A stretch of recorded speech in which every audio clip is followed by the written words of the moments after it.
Hi! అందరికీ నమస్కారం. మనం ఈరోజు చేసుకునే రెసిపీ బొరుగు ముద్దలు. బొరుగులు, బెల్లము ఉంటే చాలు.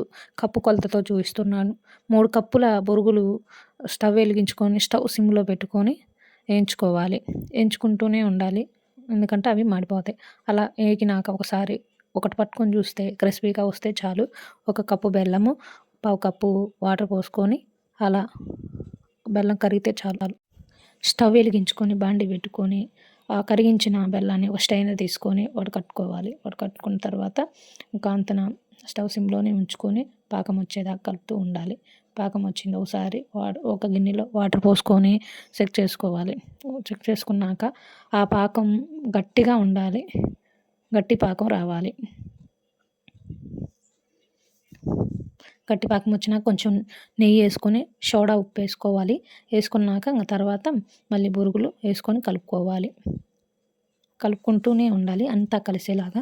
కలిసినాక బాండీ కిందకి పెట్టుకొని కొంచెం కొంచెం చిన్న చిన్న ముద్దలు చేసుకోవాలి. మీకు వీలైతే నెయ్యి పూసుకోవడము, లేకపోతే కొంచెం పక్కన వాటర్ చేయి తడుపుకొని చిన్న చిన్న బాల్స్ లాగా ముద్దలు చేసుకోవచ్చు. అలా చేసుకున్నాక ఒకవేళ మిగిలిపోయి ఉంటే మళ్ళీ స్టవ్ వెలిగించుకొని వేడి చేసుకుంటే మళ్ళీ అదే విధానం ఉంటుంది.